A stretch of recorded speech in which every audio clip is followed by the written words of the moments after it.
Lahat ng ito ay peke. Matagal mo nang alam. Alam mong sistema lang ito. Alam mo na simula't simula pa.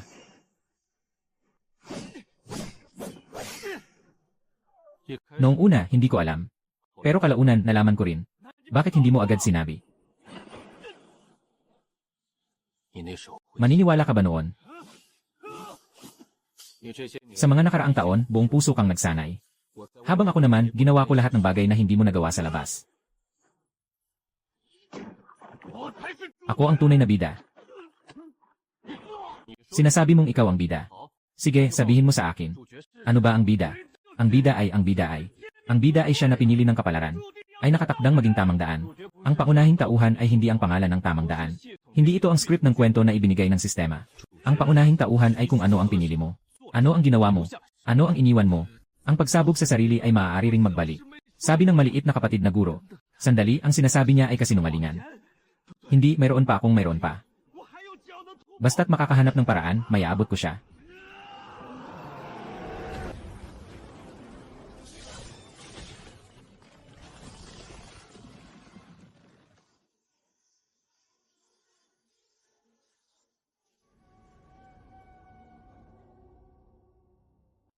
Bigla akong nagising. Nanginig ang buong katawan ko. Sa nakaraang sandali, nasa walang katapusang abala ako, sobrang pagod. Pumikit at nagpahinga. Pagdilat ng mata, nagbago na ang lahat.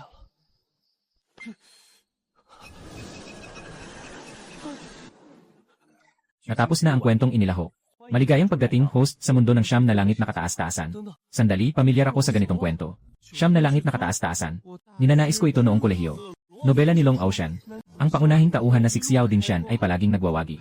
Paulit-ulit na naghanap ng gulo ang kontrabidang si Ling Jinchuan. Sa huli, napatay siya ng isang iglap. Ako ang napunta sa katawan ng kontrabidang siguradong mamamatay. Magandang balita, nagsimula ulit ako. Masamang balita, may countdown na 300 taon simula umpisa.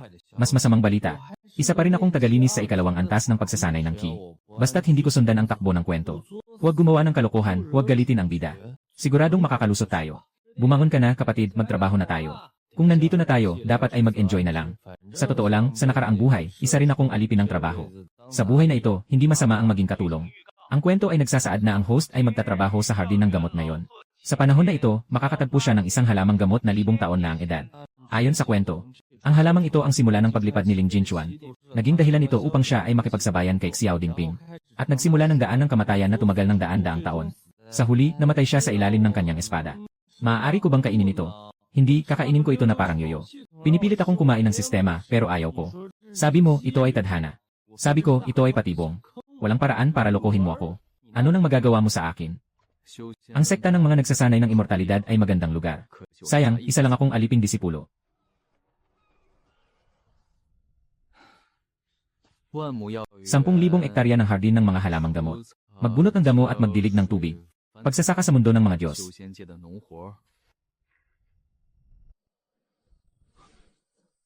Dali, tingnan mo yung liwanag doon. Ano ba yan? Hindi naman yan ordinaryong bagay. Ah, naiintindihan ko na. Ang espiritu ng halamang ito. Tanging ang nakatakdang kontrabida lang ang makakaalam. Ang bago naman.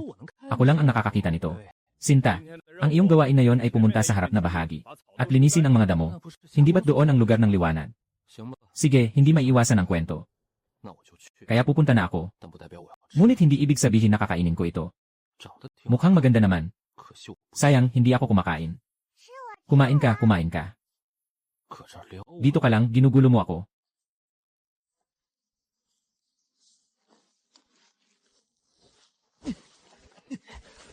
Aba, ito lang ang pantalon ko. Sige, kung ayaw mo akong pahingahin. Hindi rin kita pahihirapan. Huwag.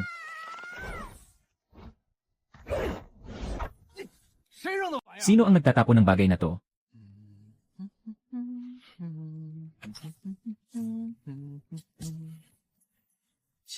Buti nga sa'yo, kasalanan mong kinulit mo pa ako. Kumusta ang pakiramdam ng paglipad? Engan, yenan, panalo ako sa unang round. Engan, ay.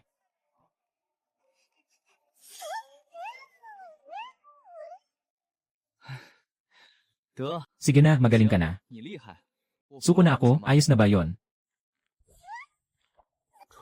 Ang pagdadala ay hindi nangangahulugang kakainin. Hindi ba't pwedeng itabi para sa pagluluto? Pinipilit akong kumain ng sistema. Pero ayaw ko. Matapos ang isang araw ng trabaho, habang ang araw ay nalalapit sa kanluran, dahil sa pagod, naglalakad akong pauwi.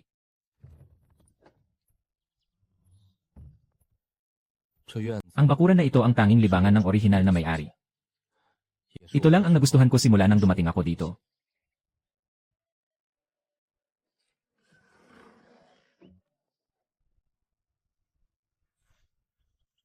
Wow, nandito na ako. Kainin mo ako, kainin mo ako. Bilis, kainin mo ako, ay naku. Ayoko ngang kainin.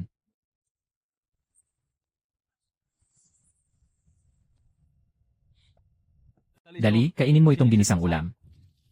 Kapatid na Yinchuan, sobrang bait mo naman. Ano to, ang bango. Kakatapos ko lang kumain kanina. Kumakain ka mag-isa. Magpahinga ka na. Sa lugar na ito na hindi ko kabisado, pinili kong maging ordinaryong tao. Hindi na ako magiging henyo o magpapakabodong. Huwag nang makialam sa bida. Ano nang halaga ng sistema? Ako ang may salita dito. Si Wang Dali ay nakapagpabagsak ng 9 na antas kagabi. Diretso siyang pumasok sa yugto ng pundasyon. Tinanggap siya ng pangunahing matanda ng loob bilang nakarehistrong disipulo. Hahaha. Bakit? Hahaha. Ibinigay ko na sa iyo ang kapalaran ng pagiging immortal, Kuya Dali. Galingan mo dyan, ha? Siguradong inis na inis ang sistema. Pero ako, tuwang-tuwa ako. Sapat na sakin ang ganitong saya. Simula noong araw na yon, tahimik ulit ang mga araw sa hardin ng mga gamot. Walang ipinapadalang espesyal na misyon ang sistema. Walang mga engkanto na humahabol sa akin. Walang mga gulo-gulo na pagkakataon na dumarating. Tahimik. Kayo mga katulong. Hindi kayo nagtatrabaho ng maayos sa araw-araw. Dito kayo nagpapalipas ng oras. Ang pag-aalis ng damo ay isang pagsasanay. Sa pulong, maaaring lumitaw ang henyo. Dinala mo ang lahat ng tao sa sekta para magpulong. Hindi ba't walang katapusang henyo? Ang lohikang ito ay hindi 9 na butas, kundi 81.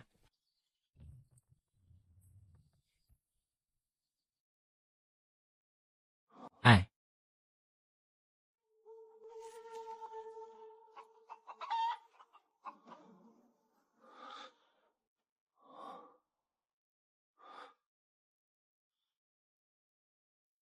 Sige na, anyway, matanda na rin ang manok.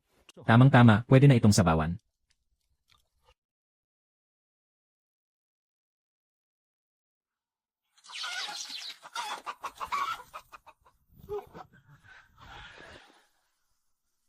Narito ang punong guro. Mabilis kayong lumabas at magdasal ng pagtanggap. Bakit nandito ang punong guro? Narinig ko na maraming mga henyo sa pagsasanay ang lumitaw dito kamakailan. Kaya't ako'y dumating upang tingnan kung may mga pagkakataon o sagradong lugar na nakatago. Lahat ito ay dahil sa aking araw-araw na pangangasiwa. Araw-araw ay nagkakaroon ng pulong upang bigyang diin ang kahalagahan ng trabaho. Kaya't sa pulong nagkakaroon ng mga henyo. Ang mga tagalinis ay kailangang tumulong sa pagsasanay ng sekta. Dapat marunong magsakripisyo para sa iba. Higit pa, ang ingay mo. Si Xiao Dingshan ay talagang mukhang maayos at desente. Hindi niya ako nakikita. Itas mo ang ulo mo. Hahaha.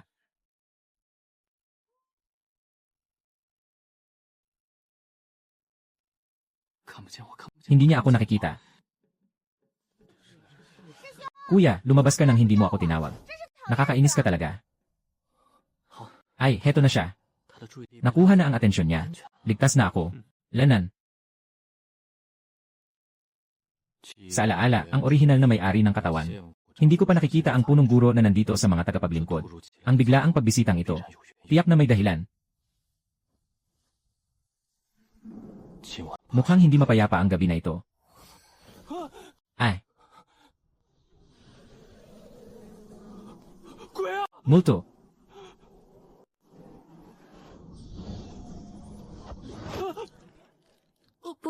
Huwag kang sumigaw. Anong ginagawa mo sa loob ng bahay ko sa gitna ng gabi? Sama ka sa akin. Kapag nakamit mo na ang breakthrough sa iyong pundasyon, magiging magkapareha tayo sa daan. Dahil kamukha mo siya. Medyo kamukha nga. Gusto kong maramdaman niya ang sakit ng pagkawala ko. Wala siyang pakialam sa akin. Gusto kong malaman niya, kung umiti ako sa iba, magsisisi siya. Shemi, ako ay isang tagapaglingkod lamang. Wala pang pundasyon. Pero kamukha mo siya. Ay, Una, masyado akong mababa ang antas. Dalhin mo ako. Akala lang niya nagbibiro ka. Pangalawa, ang pakiramdam ng krisis na ito ay nakabatay sa panlilinlang at sa huli ay mabubulgar din. Sino ba ang nagtanong sa'yo nito? Bakit kailangan ko pang magsalita? Ayaw talaga niyang makinig. Ibalik mo ako, junior sister, para makatulog. Kailangan ko pang pumasok bukas. Hindi pwede. Kung gusto mong tumakas, mayroon akong kontrol sa kaluluwa. Pagkatapos, ang mga mata mo na lang ang makakagalaw. Ang ibang parte, sasabihin ko lang kung kailan gagalaw. Ano sa tingin mo ang mas masaya? Heh. Sige, matigas ka.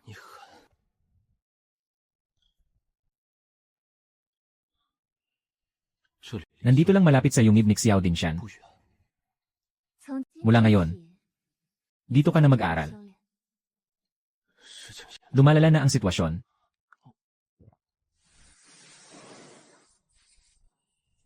Grabe, parang ako ngayon ay isang manika. Tanging mata ko lang ang gumagalaw.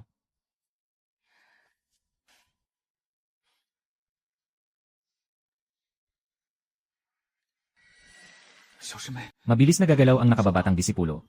Hindi karapat-dapat ang mundong ito. Isang alilang disipulo, kahit hindi pa nakakapagpatibay. Anong klaseng sistema ito? Huwag maliitin ang kabataan sa kahirapan. Tatay, paano mo alam na hindi siya henyo sa pagsasanay? Makakapagpatibay siya sa loob ng kalahating buwan.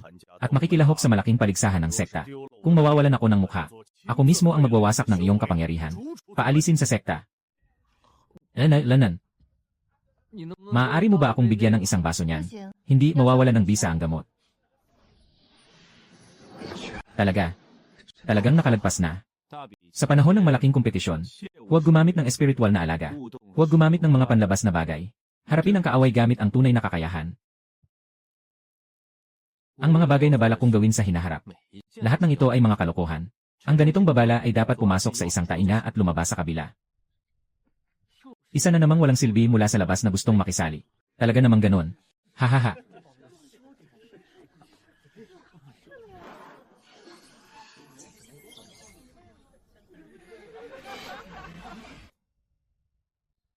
Bukas, siguradong matatanggal na ako sa kompetisyon. Hindi pwede, kailangan kong mag-isip ng paraan para makaiwas.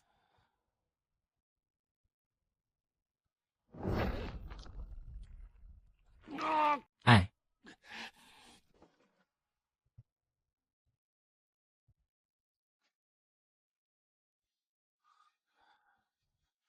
Hindi sinasadyang natapilok ako. Nahulog ako kagabi.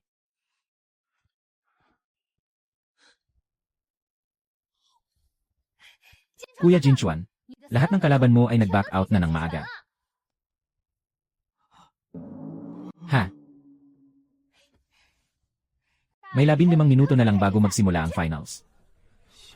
Yung lakas ng espada ni Xiao Dinshan, halos kasing kapal na ng sa simula ng Jindan. Yung binti niya sa kabila, hindi pa ganap na gumaling, di ba? Nanginginig na ganyan.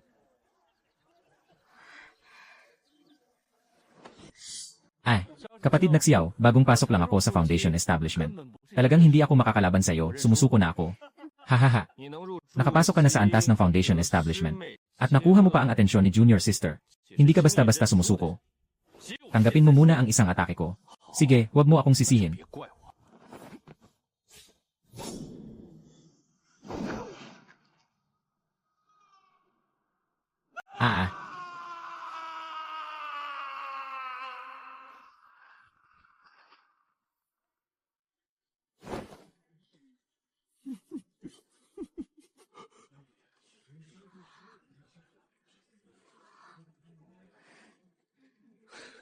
Lene, saan ka pupunta? Ikaw ang nanalo ngayon. Nakuha mo na ang karapatang pumasok sa lihim na lugar. Alam mo ba? Alam ko. Alam ko rin na ito ang tunay na simula ng mga problema. Huwag kang magpapahuli. Ito ang tahanan ng punong espiritu. Sobrang dami ng espiritu dito. Mag-ingat ka. Hindi ko alam kung anong kailangan ng punong espiritu sa akin. Ang tindi ng presyon. Medyo mahirap huminga. Ano ba talagang gustong sabihin ng punong espiritu? Huwag ka nang magpaligoy-ligoy, Ling Jinchuan. Dati kang nasa departamento ng mga tagalinis. Tinanggihan mo ang bawat pagkakataong inialok sa iyo ng sistema. Alam ko na yon. Hindi dapat kabahan, kailangang manatiling kalmado. Hindi pwedeng magbunyag pa ng iba. Ang mundong ito ay may sarili nitong mga batas na umiikot. Tungkol sa sistema, may kaunti akong nalalaman. Ang pagkakataon ay hindi dapat alintana ng aking posisyon. Ang mga monghe ay may kanya-kanyang kapalaran. Ngunit dahil siya na bata ay nahatak ka sa daan ni Ding Qian, hindi na ito may iwasan. Liu Ruyan, ano ang relasyon ni Xiao Ding Qian sa kanila? Si Ding Qian ay may pambihirang talento. Ngunit ang kanyang kalooban ay hindi pa matatag. Ang pinakamalaking pagsubok sa kanyang buhay ay hindi ang mga kaaway sa labas, kundi ang demonyo sa kanyang puso, at ang binhi ng demonyo ay matagal nang naitanim. Pumasok ka sa lihim na lugar upang hindi siya makapagpahinga. At ang tinik na yon ay patuloy na sumasakit sa kanya, hanggang sa ang kanyang puso ay maging matigas at hindi na makapasok pa. Noon lamang siya tunay na magkakaroon ng pagkakataon na magtagumpay. Ginoong Pangulo, alam niyo na ba ito noon pa? Hindi na ako ang dating Ling Jinchuan.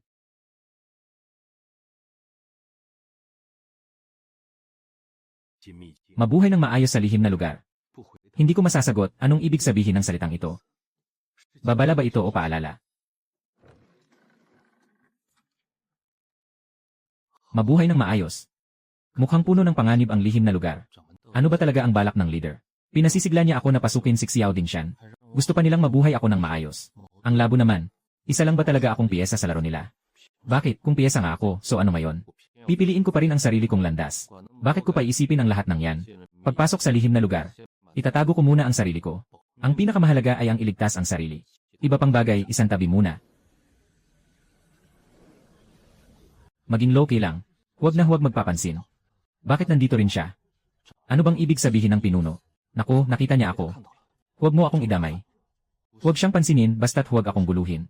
Hindi ako hahanap ng gulo. Ang oras ng pagbubukas ng lihim na lugar ay 1 quarter lamang. Mga disipulo, pahalagahan ang pagkakataong ito na dumarating 1 beses sa 1,000 taon.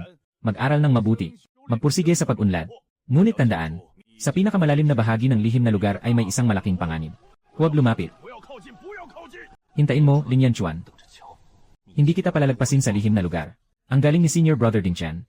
Dapat bumalik ng ligtas. Pagpasok mo, dapat maging tagapangalaga ng bulaklak ka. Anumang panganib, harapin mo para sa akin. Naiintindihan mo ba? Huwag masyadong kumain ng pil na hindi maganda. Medyo malabnaw. Pumasok ka na. Susunod na ako. Sino ang tapos na? Nahuli na. Tulong, ayaw kong pumasok sa lihim na lugar. Kung kailangan, gawin mo na. Gusto pang tumakas ng batang ito. Hindi ganoon kadali. Salamat sa iyo, 18 henerasyon na pinuno. Maghintay ka lang, pinuno. Babayaran ko ang pagkakaalit na ito. Opisyal na nagsimula ang pakikipagsapalaran sa lihim na lugar. Ang espiritu ng lugar na ito ay sobra-sobra. Mas nakakabighani pa kaysa sa tahanan ng pinuno. Dumating na ang pagkakataon, magmadali tayong umalis. Tumakbo ka palayo sa gulo na yan. Subukan mong tumakbo, tingnan mo kung hindi kita habulin. Saan ka pupunta? Ling Jinchuan, lakas ng loob mong tumakbo. Hindi ba sinabi kong bantayan mo ang mga bulaklak? Bantayan ang mga bulaklak, mas mabuti pang bantayan ko ang sarili ko. Buti na lang may dala ako nito. Kung wala, matagal na sana akong nahuli. Perpekto, hindi na niya ako mahahanap ngayon. Ayos na, makakapagpahinga na ako ng tahimik. Ling Chuan, nasaan na ang iyong presensya? Ling Jinchuan, maghanap ng isang nakatagong lugar para makapagpahinga ng maayos. Dito na lang. Sobrang akma. Sa wakas, ligtas na tayo. Hindi na kailangang tumakbo habang hinahabol. May pagkain, may inumin, at may lugar na mapagtataguan. Talagang perpekto. Ito ang buhay na gusto ko.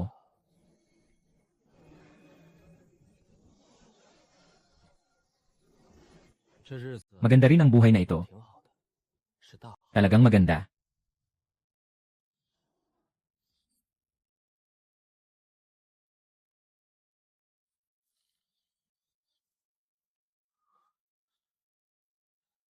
Ang lutong ibon na ito ay sobrang bango.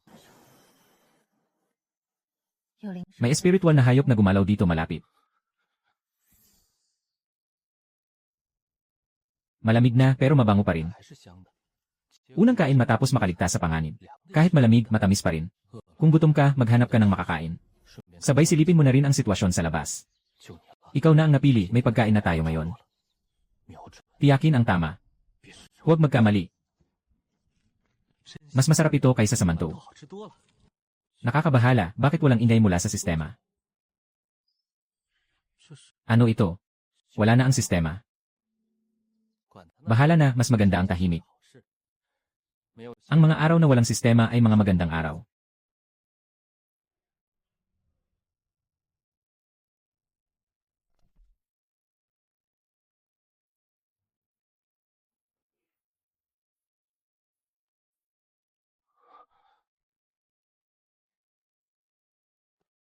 Wow!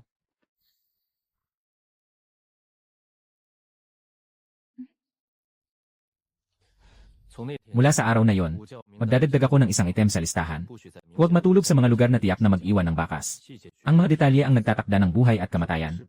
Hindi ito isang talinghaga. Kung mag-upgrade na. Saka na rin, hindi naman ito mahirap. Kung pwedeng umupo, huwag nang tumayo. Maaari nang mag-upgrade ng otomatiko, huwag nang manu-manong mag-ensayo. Ngayon may alak, ngayon lasing. Bukas walang alak, bukas tulog. Maglakad-lakad. Maghanap ng masarap na pagkain. Perpekto. Mukhang espesyal itong kabute. Pwede bang kainin? Mukhang medyo delikado. Pero parang ang bango. Bahala na, tikman ko muna. Hindi naman ako mamamatay. Ang bango nito, mas malakas pa ang enerhiya kaysa inihaw na karne. Swerte ako ngayon. Nakahanap ako ng kayamanan. Maghahanap pa ako ng ganitong kabute sa susunod. Naku! May problema ang kabuting ito. Ang mga larawang ito ay mga piraso ng nakaraang buhay at ng buhay ko ngayon. Sino yon? Bakit niya ako tinititigan? Gising na ako. Totoo ba ang panaginip ko kanina? Buhay pa ako. Bakit ganito na ang itsura ng lugar na ito? Umulan ang niebe.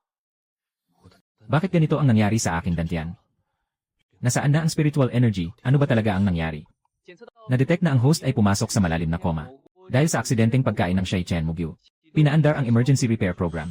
Shi Chen Mugyu. Yun pala ang pangalan ng kabute na yon. Na-activate ang soul devouring body.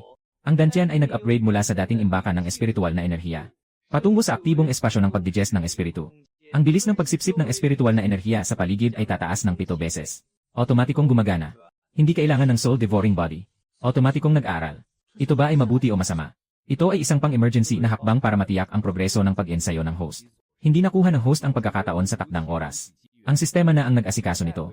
Pakiusap na makipagtulungan ang host sa susunod na mga kaganapan. Mag-breakthrough kaagad sa Golden Core. Bilang paghahanda sa tagumpay ni Xiao Dingshan sa pag-abot ng Dao pagkalipas ng 1,000 taon. Babala, ang pangunahing funksyon ng sistema ay maaaring maapektuhan ng sumusunod na impormasyon. Maaaring magkaroon ng pag-aantala o pagkakamali. Nawasak ang sistema. Ayos lang, sa wakas hindi ko na kailangang makinig sa kanya. Bakit niya binago ang aking dantian ng walang pahintulot? At pinapapunta akong makipagtulungan sa kwento. Sobrang pangarap, anong sirang sistema ito? Walang respeto sa host. Walang silbi ang magalit. Isipin muna ang sitwasyon ngayon. Ang otomatikong paghasa ay isang magandang bagay. Sige, makikiayon ako sa'yo. Lalakas ako at hindi ako mamamatay. Pinapalakas mo ako. Iyan ang desisyon mo. Tinatanggap ko. Pero hindi ako mamamatay. Iyan ang desisyon ko. Walang silbi kung tatanggapin mo o hindi.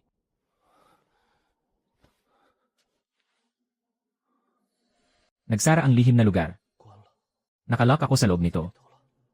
Itong lihim na lugar. Binubuksan tuwing 1,000 taon. Wala nang kinalaman sa akin ang mga abala.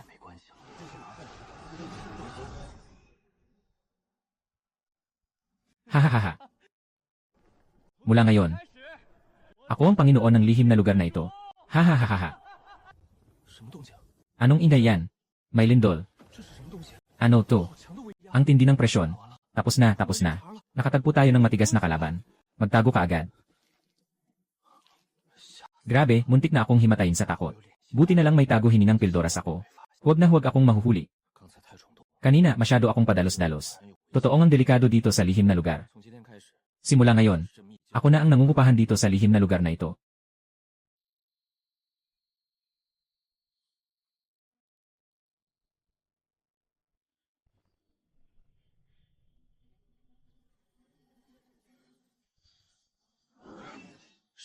Sino ang lumabas dyan? Huwag galawin, bumabalik ang espiritual na enerhiya. Huwag mo nang palawakin pa palabas.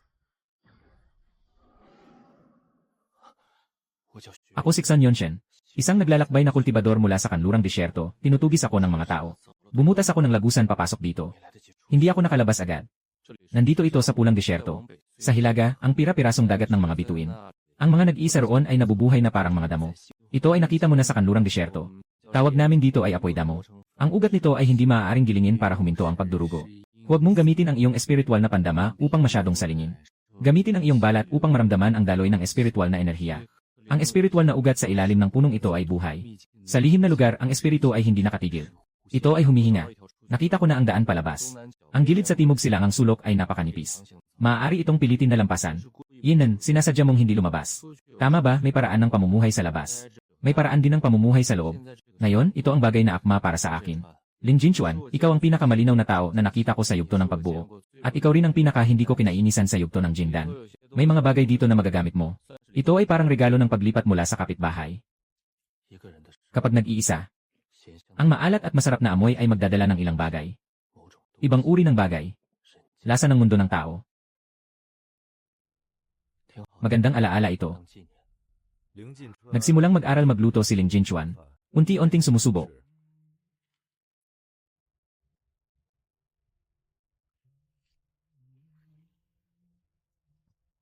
May mainit na maiinom.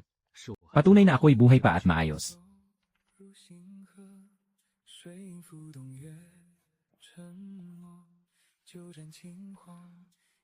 Iginuhit niya ang mga nakita niya. Iginuhit ko ang tinitirhan ko. Kapag pinagsama, saka lang ito buo.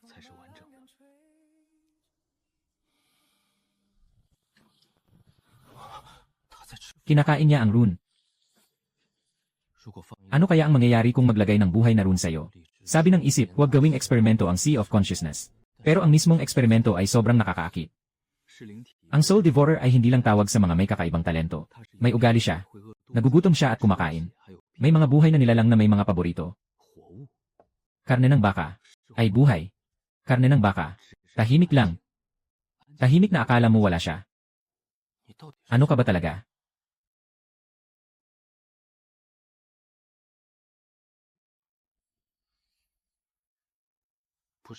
Kung hindi mo alam, di hindi mo alam. Basta't umiikot ka, nandito lang ako. Habang umiikot, malalaman din natin. 100 taon na, ganito pa rin katahimik. Ayos na, masyadong tanga ang makipag-usap sa hangin. Walang tao, anuman ang kainin, pareho lang. Basta't mapuno ang tiyan, ayos na. Kung pagod, matulog. Paggising, mag-ehersisyo. Kung gutom ka, hanap ka ng makakain. Ito ang aking estilo ng pamumuhay na walang pakialam. Sige, ganito na lang tayo. Wala namang nagmamadali. Mga kabataan, lumabas-labas kayo. Masyadong maliit lang ang bahay. Mahirap ang mag-isa. Pero mas mabuti pa ito kaysa nakatali sa maliit na junior sister. Mahirap ang malamig na panahon. Pero mas mabuti pa yon kaysa habulin ni Xiao Dingshan. 7 ay sapat na. Sa pang-araw-araw, 7 ay sapat na. Pinakadelikado ang hindi matatag na formation. Hindi mo alam kung saan ito guguho sa susunod na segundo. Nasa loob na tayo ng sakop ng formation. Kung pipilitin nating lumabas, mapapabilis ang pagbagsak ng formation. Kung bumagsak, lahat ng nasa loob ng 3 milya ay madadala ng balangkas ng alon. Ay kompres ang espiritual na lakas na napakababa. Hayaan ang lupa na mawala ng bisa na pansamantalang huminto. Napakabagal at napakatatag na unti-unting umatras.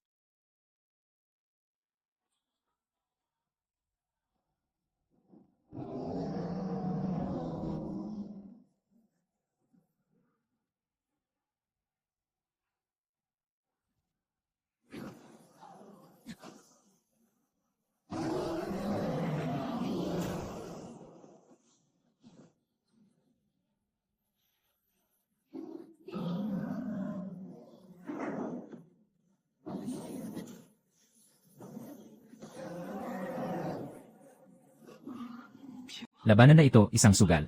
Sapat ba ang espiritual na enerhiya ng nakaraang 1 siglo?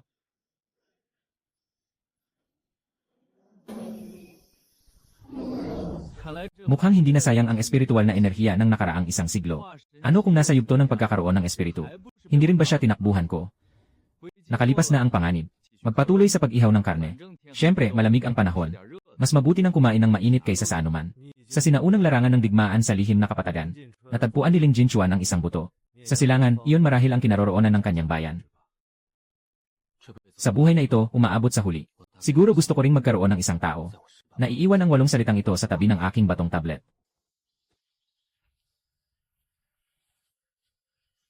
Ang mga bagay sa lihim na lugar. Palaging ako ang naghahanap at nag-ukit nito. Walang anuman ang aking itinanim. Hindi ko alam kung ito ay maituturing na simula ng tahanan. Pero ito marahil ay isang direksyon. May mali sa batong ito. May mga guhit pa. Mayroong bagay sa ilalim. Ang aray sa scroll na ito ay medyo interesante. Mas komplikado kaysa sa inaasahan. Wala namang ibang magawa. Tignan na lang, wala namang magawa. Mag-aral-aral para malibang. Ganyan lang ang mga araw. Kapag napagod na sa pag-aaral, magpahinga. Marami namang oras. Pwede pala itong ikonekta dito. Dati masyado kong pinakomplikado. Hindi pala ganoon kahirap kapag nagawa na. Mas mainam ang bitawan kaysa pilitin. Nagawa na, makakapagpahinga na. Nakatagpo si Ling Jinchuan ng tunay na hadlang. Hindi na maituloy ang pagsusuri. Ang pangunahing estruktura ng natitirang piraso ay otomatikong nagiging matatag. Isang gabi, naupo siya sa tabi ng batong mesa. Walang malay na inilalagay ang atensyon sa kanyang dantyan. Tahimik na umiikot ang kanyang espiritu. 141 taon, 27 piraso, hindi marami. Ngunit bawat piraso ay talagang naisip ng mabuti. Sa simula ng gintong elixir, 3 sugat sa loob. Pinakamasakit ang sa kaliwang tagiliran. Kung patuloy kang gumagalaw, mas mabilis ang pagdurugo. Ang dapat mong gawin ngayon ay umupo at huwag gumalaw. Hindi ang humawak ng espada. Sino ka, Ling Jinchuan? Ling yan, panloob na disipulo ng hilagang sekta ng Ling. Sangay ng pamilya Ling. Isa sa mga nagkamit ng Yuan Ning sa pamilya Ling. Hindi lang isa ang sinasabi. Ako ang apo ng ikatlong sangay ng pamilya. Ikaw, saang sangay ka? Hindi ko masabi. Sumama ka muna sa akin. Ayusin mo ang mga internal na pinsala. Ilang taon ka na dito? Mahigit 400 taon na. Ilang taon ka noong nasa labas ka pa? Mga 20 na taon, ano to? Framework ng dispersal ng espiritu. Tingnan mo itong node na koneksyon. Walang sinabi siya. Ang guro mo ay hindi nanirahan sa lihim na lugar ng 100 taon. Siyempre, hindi siya kasing alam ko. Pareho tayong nasa isang apelyido. Nakahanap tayo ng magaan na pakiramdam ng pagiging kabilang. Hindi ka ba nagsisisi? Na-stop dito. Ito ang tawag mong pagsisisi.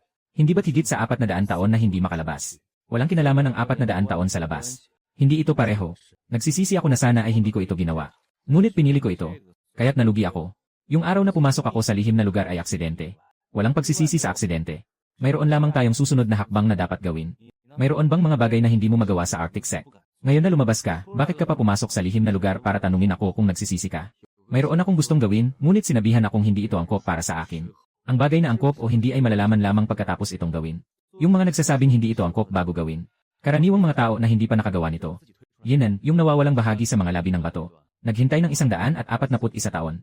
141 taon para punan ang isang piraso ng nawawalang teksto. Sa tingin ko, hindi ito sulit. Hindi. Ang iniisip ko ay ang mga bagay na ginagawa ko ngayon ay parang nagmamadali kumpara dito. Lahat ay nagmamadali. Kapag nakalabas na ako, mahalaga ba ang sayo? Iba sa akin. May oras ako. Kailangan mong maabot ang antas ng formasyon sa loob ng limitadong oras. Babalik ako para magtanong. Huwag maglibot sa lihim na lugar. Ginoong Lin, may isa pa akong tanong sayo.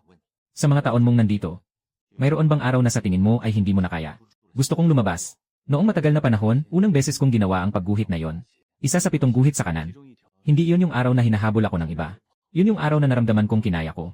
Hindi yung araw na hindi ko kinaya, gets mo?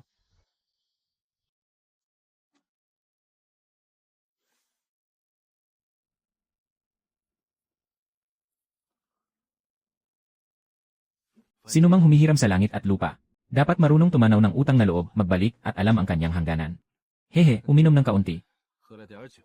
Subukan kung gaano kalakas ang malaking takot na ito. Presyon ng pagsubok. Delikado na, tumakbo na. Tumakbo ng mabilis, huwag magpahuli. Sa susunod, hindi na ako magmamadali. Wala nang takasan. Kailangan na lang itong tiisin. Ibinuhos ko ang lahat ng espiritual na lakas na naipon ko sa loob ng 300 taon. Nag-atras siya pero nagawa pa ring harangin yon. Pero hindi rin siya namatay. Parang nagkapaan lang kami ng lakas. Buti na lang at walang namatay. Sa susunod, lalayo na lang ako. May nakita akong isang maliit na lobo malapit sa batong kubo. Pinakain ni Ling Jinchuan ng jerky ang maliit na lobo. Lumapit ang maliit na lobo at dumikit. Dahil dito, muling naramdaman ni Ling Jinchuan ang matagal nang nawalang init. Nagbigay ito ng kaunting kulay sa payak na buhay ni Ling Jinchuan. Kung sakaling mamatay ako dito dahil sa sakit, walang makakaalam. Ano ngayon? Kung dito ako mamamatay, bahagi rin yon ng kapalit ng pagpiling manatili rito.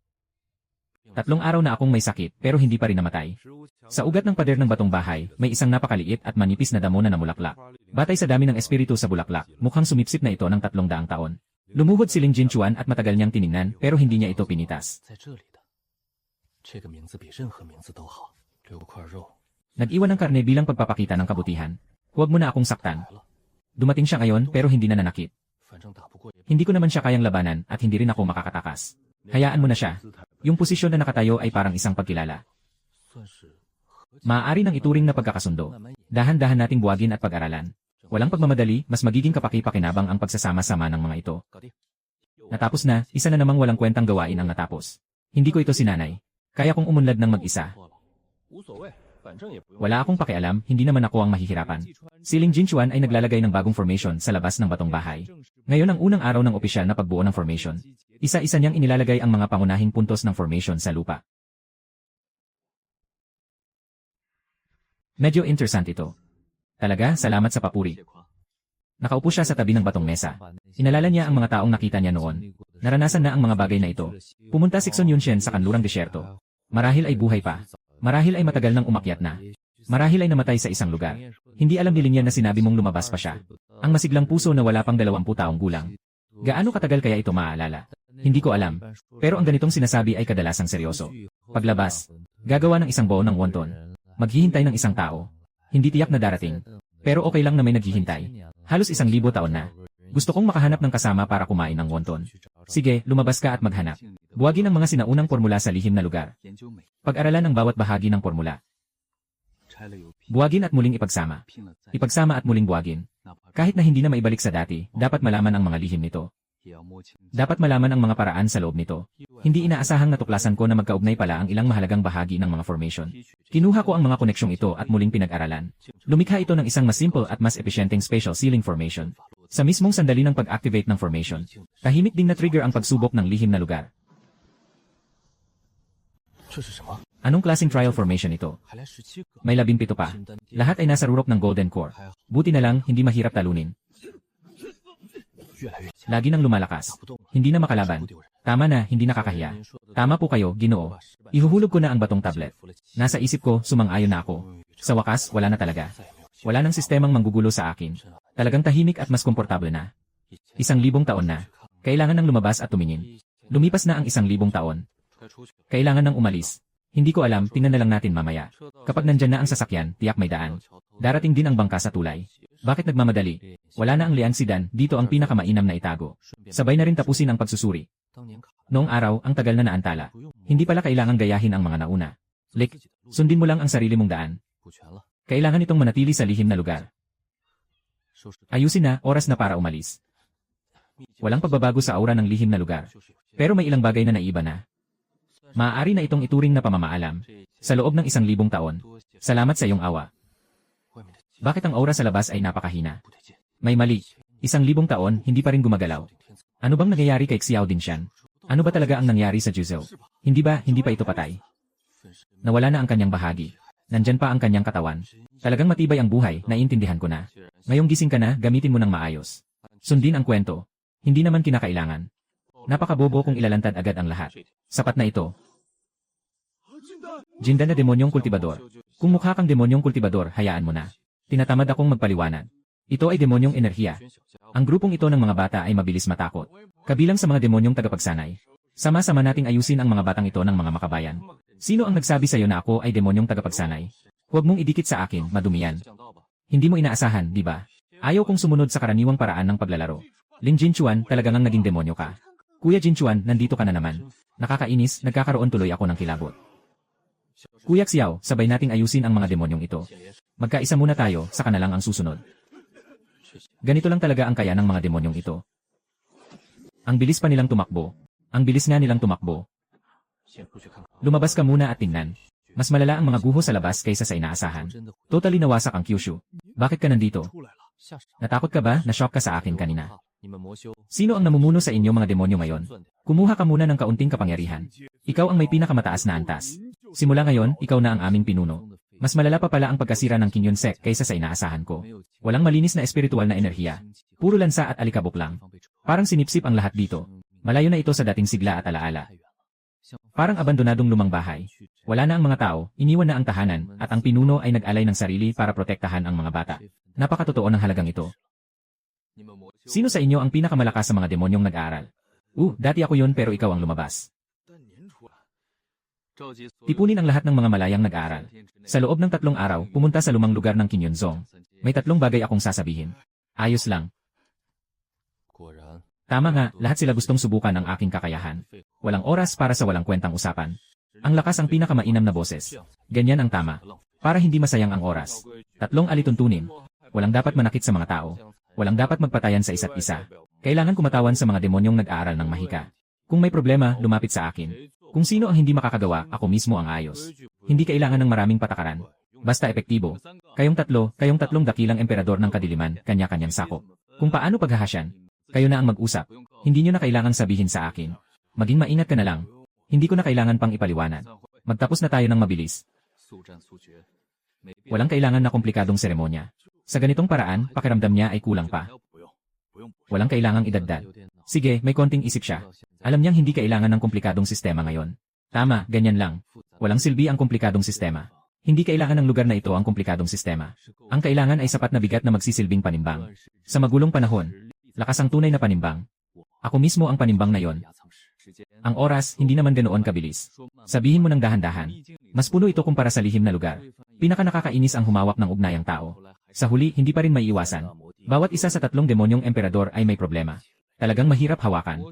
Takot ang mga demonyong nag-aaral na magsulat. Ito ang pinaka-epektibo. Lahat ay tatanggap ng 50 na palo. Sumulat ng ulat sa tungkulin.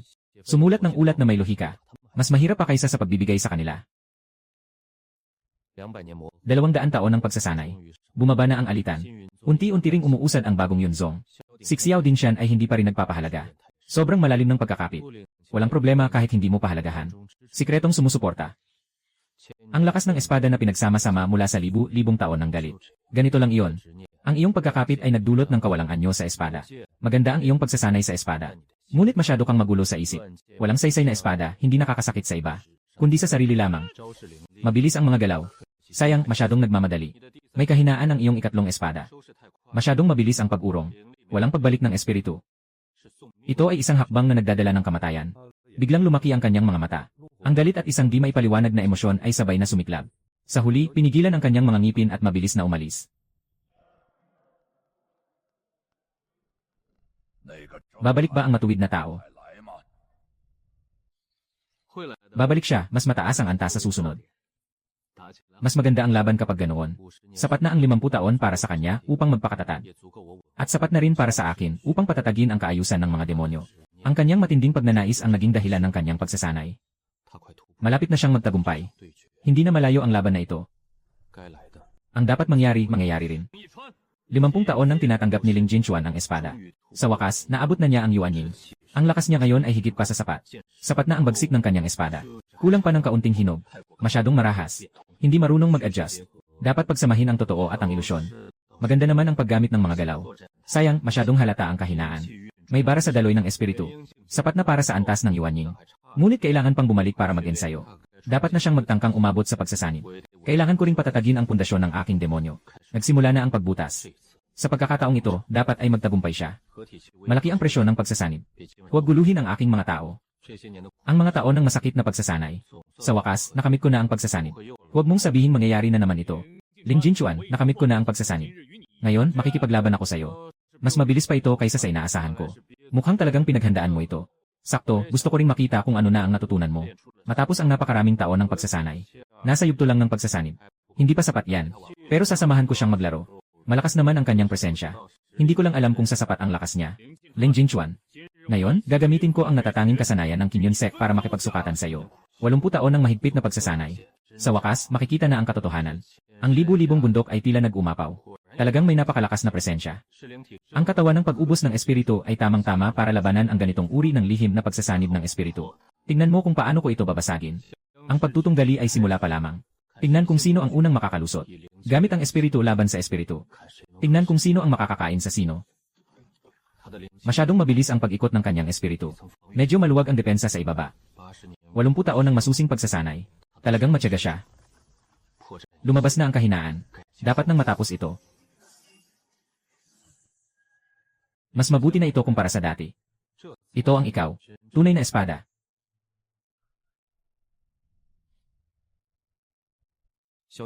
Si Xiao Dingtian ay natigilan ng matagal. At pagkatapos ay humarap at umalis. Hindi siya sumigaw. Umalis lang siya. Tiningnan ko ang kanyang likod. Napansin kong hindi na siya gaanong nakayuko ngayon. 3 laban na ang lumipas. Mas malinaw na ang aking paghatol sa bagay na ito. Lumalakas siya. Ngunit ang kanyang pagnanasa ay lalong bumibigat. Ang pagiging malakas ay mabuti. Ang pagnanasa ay kanyang sariling bagay. Hindi ko ito kayang kontrolin. At hindi ko rin balak kontrolin. Ngunit may isang bagay na matagal ko nang iniisip, ngunit hindi ko nasabi. Mula nang unang makita ko si Liu Ruyan, hanggang sa mabilis na liwanag sa kanyang mga mata.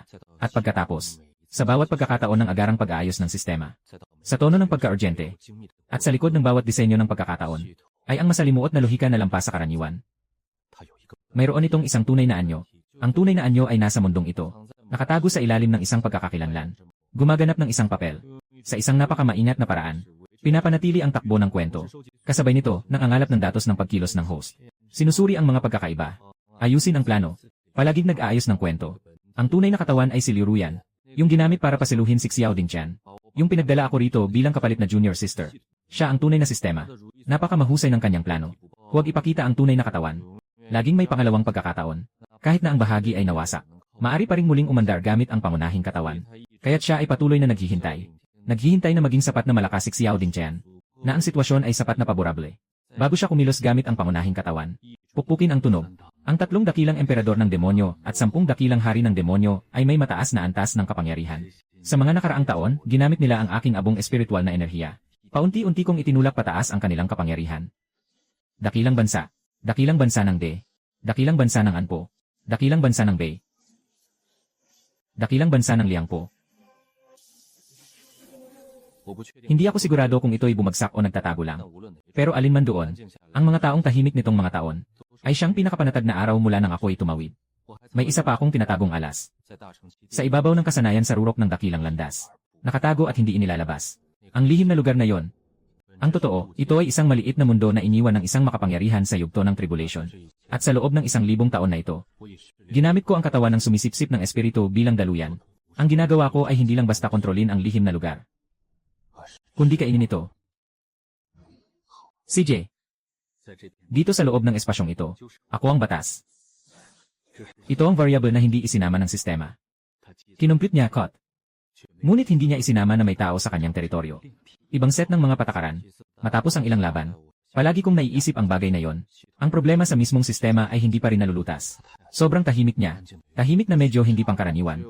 Tanging ang mga tagagawa ng mga patakaran ang makakapagtaguyod ng ganitong paraan ng paghadlang sa pandama. Naghihintay siya ng pagkakataon na kailangan siyang lumabas. Bigyan na lang natin siya ng pagkakataon. Labas na kayo. Ipakita natin sa mga tao ang ating mga baraha.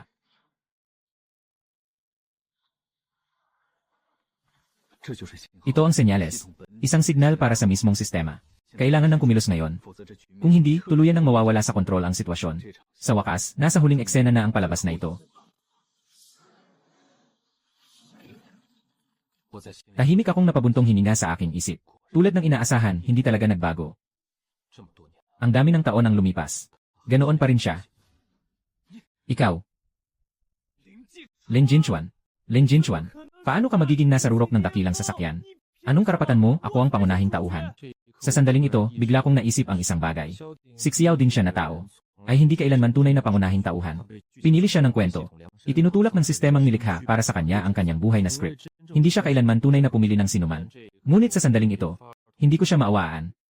Nabuhay siya ng halos 3,000 taon. May sapat na oras upang makita ang katotohanan ito. Ang hindi niya pagpili ay kanyang sariling desisyon. Bakit ako? Pagkatapos kong lumabas sa lihim na lugar, ginugol ko ang mga taon na ito, at inayos ko ang mundong ito. Habang nagsanay ka ng matindi sa mga taon na ito, ginawa ko sa labas ang lahat ng bagay na hindi mo inasikaso. Ikaw ang nag-ayos ng mundong ito. Ikaw na isang demonyong kultibador. Sumama ka sa akin. Ipakikita ko sa iyo ang ilang bagay. Tingnan mo muna. Tara na. Ipinapakita ko sa iyo kung ano ang nangyari sa labas sa mga nakaraang taon.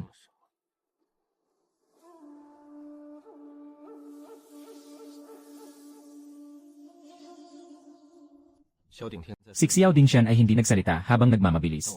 Ngunit nakita ko ang kanyang mga mata na dumaan sa kapatagan. May isang saglit na pagtigil. Hindi ko siya pinaalalahanan.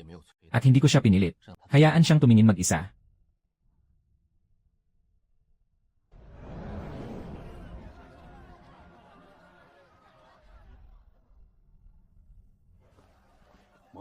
Dapat ay ang demonyo ang may malaking presensya ng itim na balabal.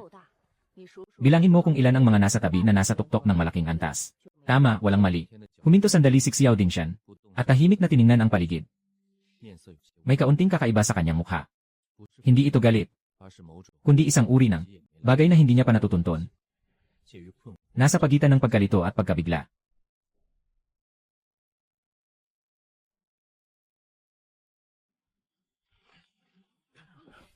Panginoon ng mga demonyo. Ang minahan na ito ay puno ng mga espiritual na tablet. Mas totoo ang bagay na ito kaysa sa kapayapaan. Ang kapayapaan ay hindi dahil walang nag-aagawan, kundi ang paraan ng pag-agawan ay mula sa suntukan naging usapan. Sa plaza ng Xinyunsek, nagbabago ang pananaw ni Xiao Dingshan. Pero hindi niya kayang bitawan ang pagkapit niya na siya ang bida. Ayaw niyang aminin na tama si Ling Jinchuan.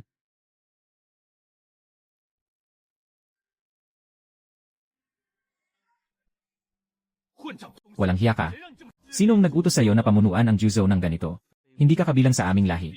Ang kanyang puso ay tiyak na iba. Hintayin mong patayin kita. Sasamahan ko ang mga tapat na alagad ng mundo para lipulin ang mga demonyo. Ibalik ang maliwanag na kalangitan sa mundo. May lakas ka bang buksan ang aking selyo? Magsagawa tayo ng isang makatarungang laban. Wala nang ibang paraan.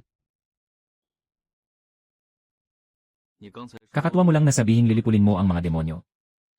Dinala ko silang lahat. Subukan mong pumatay. Aba.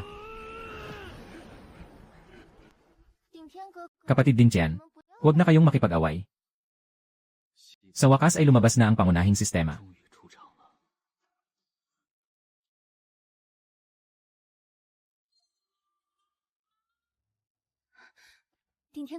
Kapatid din Tian, huwag kang magpadalos-dalos. Hindi maganda ang pakiramdam ko. Shiny, itinuring mo akong kapantay niya. Kuya Achuan, bakit ganito ang trato mo sa akin? Sa dami ng taon, araw-araw kitang iniisip. Ganun ba? Sige, sabihin mo sa akin. Iniisip mo ba si Ling Jinchuan o si Xiao Dingshan? Ay, mali. Hindi mo maintindihan ang pagmimiss dahil isa kang sistema. Ano bang sinasabi mo?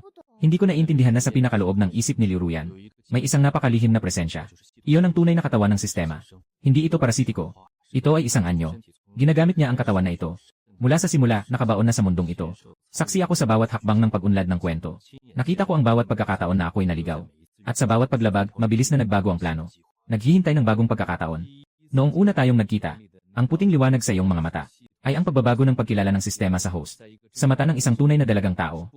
Hindi ito posibleng mangyari. Hindi iyon pag-ibig. Hindi iyon bigla ang inspirasyon. Iyon ay isang scan signal. Ang ini-scan ay itinatali sa host. Ling Jinchuan, mula noong una mo akong nakita hanggang ngayon, walang kahit anong pag-unlad sa pagsasanay. Kahit sinong monghe, kahit pa ang pinakamahina ang kakayahan.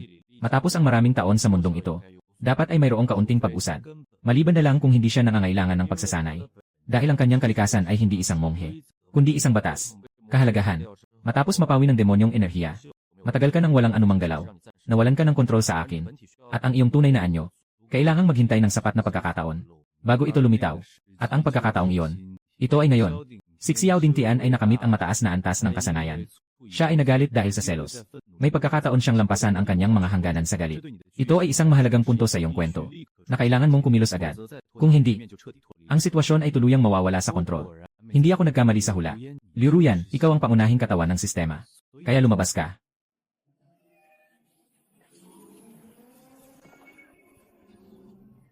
Ang kakayahan ng host ay lumampas sa inaasahan.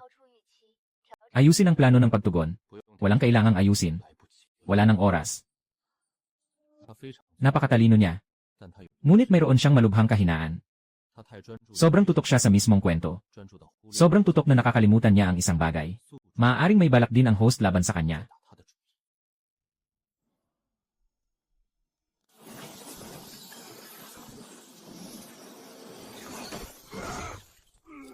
Nasil na ng lahat ng mga demonyong tagasunod ang host. Ngayon, ikaw at ang pangunahing bida na lang na si Xiao Dingshan ang natitira. Ayon sa kwento, dapat ay. Tapos ka na ba magsalita? Tunay ngang umiikot ang kapalaran. Ang mga walang puso ay parurusahan ng langit. Ling Jinchuan, tanggapin mo na ang iyong kamatayan.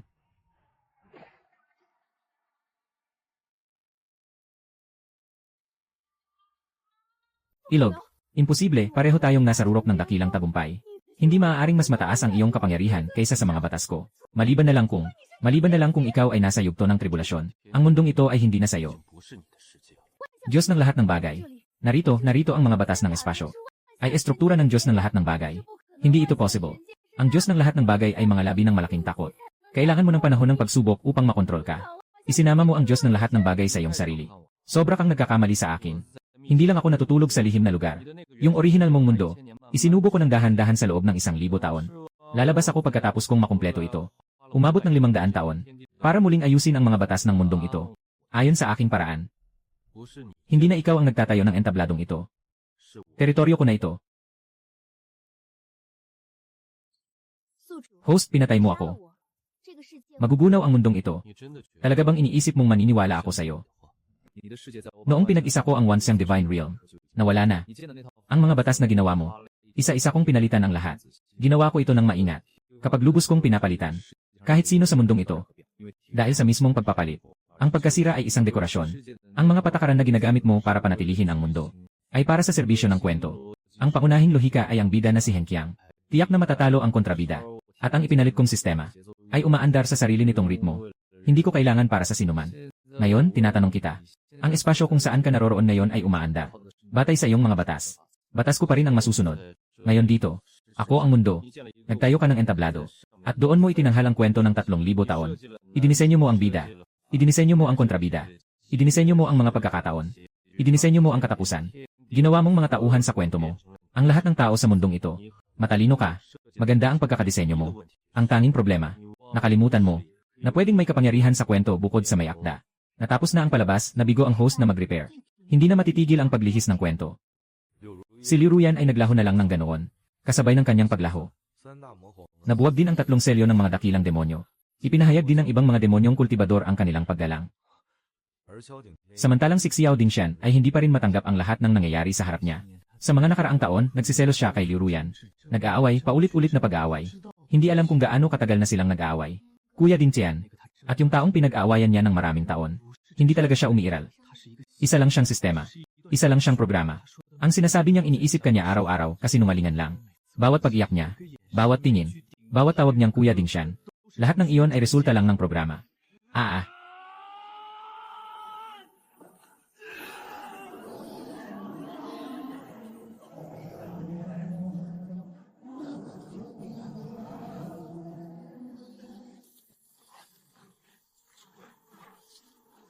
Lahat ng ito ay peke.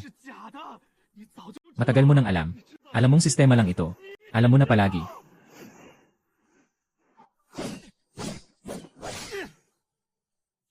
Nagsimula akong hindi alam.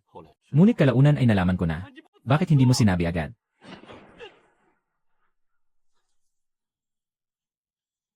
Maniniwala ka ba noon? Sa mga taong ito, nagpakasipag ka.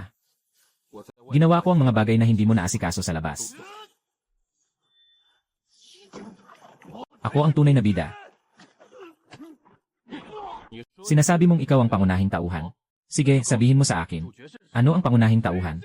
Ang pangunahing tauhan ay, ang itinakdang tadhana, ay ang taong nakatakdang maglakbay sa tamang landas. Ang pangunahing tauhan ay hindi lamang isang titulo ng katwiran. Hindi ito script na ibinigay ng sistema. Anong pinili ng pangunahing tauhan? Ano ang ginawa? Anong naiwan? Kahit mag-self-destruct, maaari pang mabuhay. Sabi ng maliit na kapatid na guro. Sandali, ang sinabi niya ay kasinungalingan. Hindi, mayroon pa akong. Basta makaka-breakthrough, maaari ko siyang iligtas. Pareho tayong nasa rurok ng dakilang landas. Ako pa rin ang pangunahing tauhan, kaya magkalat. Bakit? Ang aking enerhiya ng espada. Dahil nasa teritoryo kita. Ang mga patakaran dito ay ang mga patakaran ko. Ang iyong enerhiya ng espada. Pinaalis ko ito. Nawala ito. Kaya ng pangunahing tauhan na magpakamatay at muling mabuhay.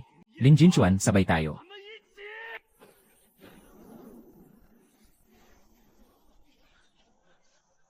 Imposible, ako ang pangunahing tauhan. Ako ang pangunahing tauhan. Sa tunog ng daliri, ang 3,000 taon ng pagsasanay ni Xiao Dingshan ay naging wala. Hindi makapaniwala si Xiao Dingshan habang nakatingin sa kanyang mga kamay. Isang henyo na inaalagaan ng sekta ay ganito na lamang na nawala. Sige na. Tapos na ang lahat. Saan ka balak pumunta? Yenan, hindi mo na alis. Matagal na akong nandito. May koneksyon na ako. Maglalaro pa ng ilang taon bago magdesisyon. Si Lin Jinchuan ay nakahanap ng isang magandang bundok malapit sa bayan ng Luoxia. At nagtayo siya ng isang maliit na bakuran doon. May taniman ng gulay at mahiwagang bukal. Ang tatlong dakilang emperador ng demonyo ay madalas dumalaw para makikain. Tuwing dumarating sila yan, palaging nakatitig siya sa ihawan. Kamakailan, nahilig si Hansuan sa pag-eksperimento ng mga sausawan. Kapag dumadating si An, umuupo lang siya sa tabi ni Luo. Anong sinasabi? Kumakain ng kalahating kilo ng buto ng pakwan. Kung darating, darating na. Maghanap ng sariling matutuluyan, walang pagkain. Walang alituntunin. Walang maagang klase tuwing umaga sa oras ng manok. Walang katapusang pagpupulong. Bawat isa ay nag-ensayo sa sarili nilang paraan. Kung may kailangan, pag-usapan natin. Walang anuman, bahala ka na. Ang Bailan Residence ay unti-unting naging pinaka-espesyal na lugar sa buong Jiuzhou. Wow!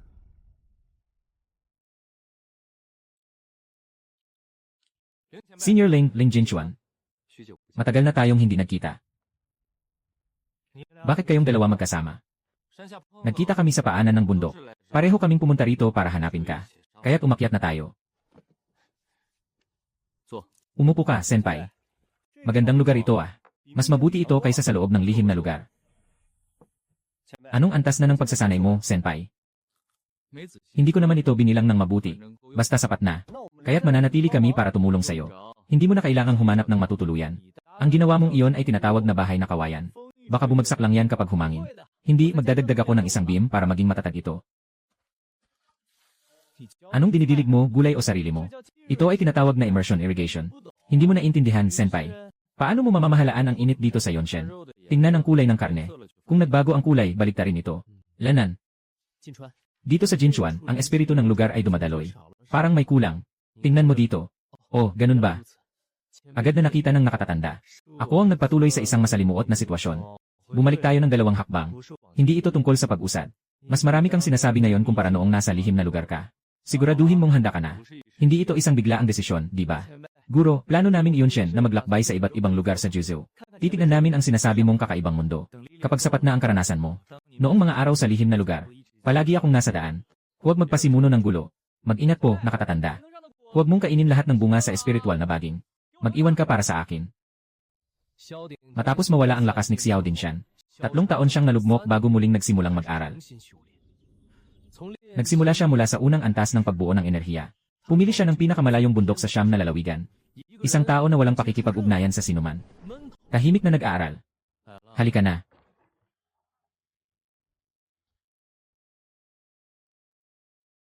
Makipaglaban tayo. CJ. Doon ka lumakad. Huwag mong tapakan ang taniman.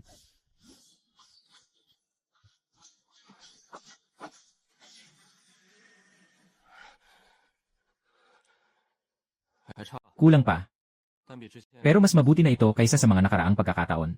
Matibay na ang pundasyon. Hindi ka naalis, di ba? Yel, hindi na kita tuturuan. Hindi ka bagay sa pagtuturo. Kailangan mong maunawaan ito sa sarili mo. Ang espada mo ay sayo lamang. Hindi ito matuturo ng iba. Hindi ang estado ang kulang. Ang kulang ay ang kaalaman kung nasaan ka.